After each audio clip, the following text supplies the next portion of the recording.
តើតើទៅនឹងអាស៊ាននិងអង្គការអន្តរជាតិទី1តើសមាគមអាស៊ានត្រូវបានបង្កើតឡើងជាផ្លូវការនៅថ្ងៃខែឆ្នាំណាអញ្ចឹងចម្លើយគឺនៅថ្ងៃទី30ខែធ្នូឆ្នាំ2015ទី2តើអាស៊ានបង្កើតឡើងនៅថ្ងៃខែឆ្នាំណាអញ្ចឹងអាស៊ានបង្កើតឡើងគឺនៅថ្ងៃទី8ខែសីហាឆ្នាំ1967សំទោសទី3តើលេខាធិការដ្ឋានអាស៊ាននឹងត្រូវបានបង្កើតឡើងនៅថ្ងៃឆ្នាំណានៅឆ្នាំណាអញ្ចឹងចម្លើយគឺថ្ងៃទី24ខែកុម្ភៈឆ្នាំ1976ទី4តើយុទ្ធការនៃកិច្ចសហប្រតិបត្តិការក្រៅតំបន់និងយុទ្ធការអ្វីគឺយុទ្ធការអ្វីចម្លើយគឺយុទ្ធការដឹកនាំដោយអាស៊ានសំណួរទី5តើប្រទេសណាខ្លះដែលជាដៃគូសហ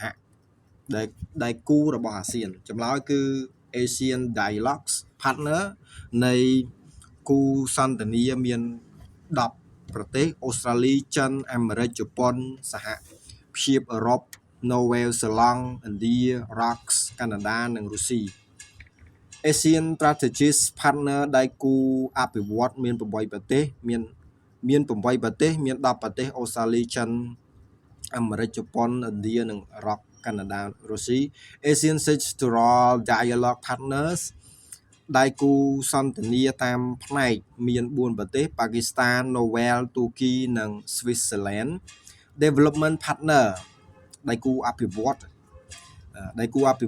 មាន2ប្រទេសឈីលីនិងអាល្លឺម៉ង់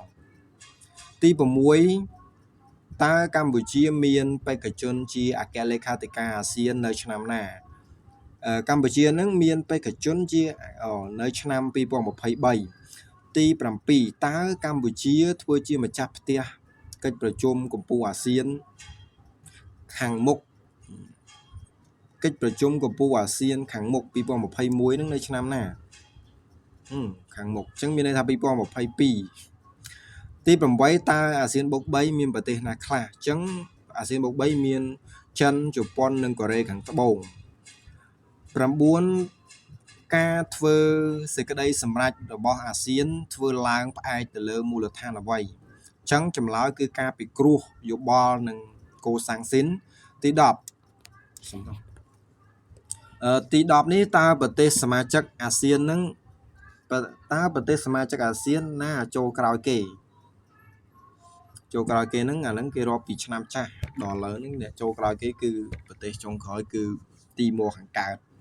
តែយើងនិយាយពីអាចាស់គឺប្រទេសកម្ពុជាយើងដល់ឥឡូវគឺទីម៉ូខាងកើតដែលប្រទេសកូនពៅគេចូលអាស៊ានសំណួរទី11តើ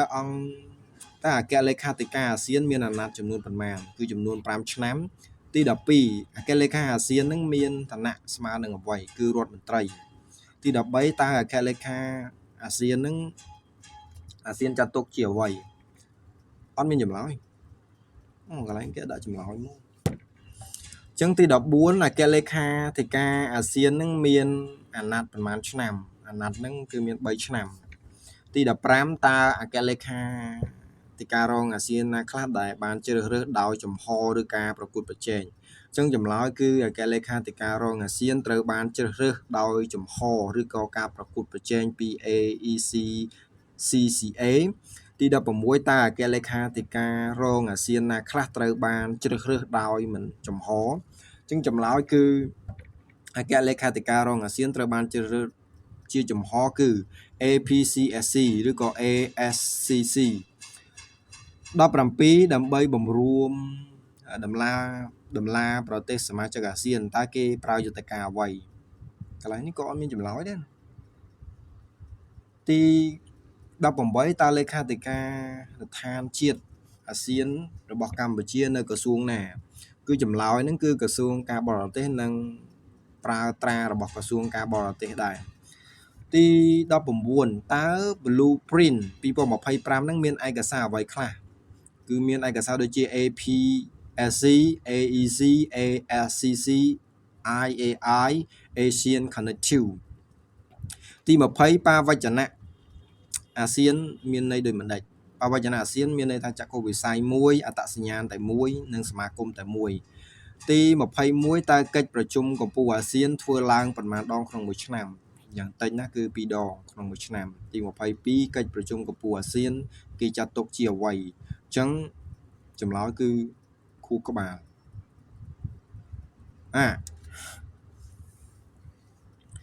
ខួរក្បាលវិញតើក្រុមការងារលេខាធិការរដ្ឋាភិបាលអាស៊ាននឹងគេចាត់ទុកជាអ្វីចម្លើយគឺជាមជ្ឈមណ្ឌលសរសៃប្រាសាទអាស៊ានទី24កម្ពុជាជាប្រទេសសម្របសម្រួលជាមួយនឹងអង្គការអន្តរជាតិណាជាមួយប្រទេសណាក្នុងឆ្នាំ2021អញ្ចឹងកម្ពុជាជាប្រទេសដែលសម្របសម្រួលជាមួយអង្គការអន្តរជាតិជាមួយប្រទេសនូវែលសេឡង់ក្នុងឆ្នាំ2021តើនរណាជាប្រធានរដ្ឋបាលអាស៊ាននេះក៏អត់ចម្លើយដែរទី26តើតំណាងអចិន្ត្រៃយ៍អាស៊ានមានឋានៈអ្វីខ្លះអញ្ចឹងអគ្គរដ្ឋទូតឬក៏អគ្គរដ្ឋទូតទី27តើរដ្ឋធម្មនុញ្ញអាស៊ានត្រូវបានចុះហត្ថលេខានៅថ្ងៃខែឆ្នាំណាគឺនៅថ្ងៃទី20ខែវិច្ឆិកាឆ្នាំ2007ទី28តើធម្មនុញ្ញអាស៊ានចូលជាធរមាននៅថ្ងៃខែឆ្នាំណាគឺនៅថ្ងៃទី15ខែធ្នូឆ្នាំ2018ទី29ក្រុមប្រឹក្សាសម្រាប់សម្រួលអាស៊ាន ACC ត្រូវបានបង្កើតឡើងនៅឆ្នាំណាគឺនៅថ្ងៃទី20ខែវិច្ឆិកាឆ្នាំ2007ទី30តើសមាជិកភាពនិងនីតិវិធីរៀបចំ ACC ជានរណាគឺរដ្ឋមន្ត្រីក្រសួងការបរទេសអាស៊ានទី31តើក្រុមប្រឹក្សាសម្រាប់សម្រួលការតភ្ជាប់អាស៊ាន ACC ត្រូវបានបង្កើតនៅឆ្នាំណាគឺនៅឆ្នាំ2011រៀបចំកិច្ចប្រជុំ2 ដងក្នុងមួយឆ្នាំទី32តើគណៈកម្មាធិការតំណាងអចិន្ត្រៃយ៍ប្រចាំអាស៊ាន ACPO ត្រូវបានបង្កើតឡើងនៅថ្ងៃខែឆ្នាំណាគឺនៅឆ្នាំ2009រៀបចំកិច្ចប្រជុំ1 ដងក្នុងមួយឆ្នាំទី33តើក្រុមការងារស្នូលគំនិតផ្ដួចផ្ដើមសមាហរណកម្មអាស៊ាន AIAWG នឹងត្រូវបានបង្កើននៅឆ្នាំណាគឺនៅឆ្នាំ2001រៀបចំកិច្ចប្រជុំ2 ដងក្នុងមួយឆ្នាំទី34តើក្រុមប្រឹក្សាសមាគមនយោបាយសន្តិសុខអាស៊ាន APSC ត្រូវបានបង្កើតនៅឆ្នាំណាគឺនៅឆ្នាំ2009 2 ដងក្នុងមួយឆ្នាំទី35ក្រុមប្រឹក្សាសមាគមសេដ្ឋកិច្ចអាស៊ាន AEC នឹងត្រូវបានបង្កើតឡើងនៅឆ្នាំណាគឺនៅឆ្នាំ2009 2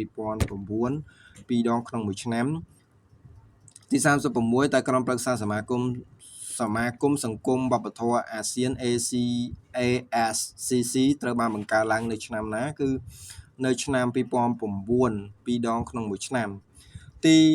37តើលេខាធិការអាស៊ានកម្ពុជាត្រូវបានបង្កើតឡើងនៅឆ្នាំណាគឺនៅថ្ងៃខែឆ្នាំណាថ្ងៃទី14ខែកក្កដាឆ្នាំ2007ទី38តើអគ្គលេខាធិការអាស៊ានកម្ពុជាមានស្នាក់ការនៅឯណាគឺក្រសួងការបរទេសនិងសហប្រតិបត្តិការអន្តរជាតិទី39គ្រឹះស្ថា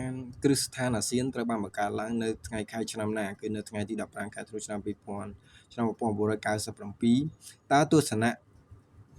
Masjawara ជាអ្វីការពិគ្រោះយោបល់ឈានទៅរកកុងស៊ុលទី41សមាជិកអាស៊ានទី6ជាប្រទេសណា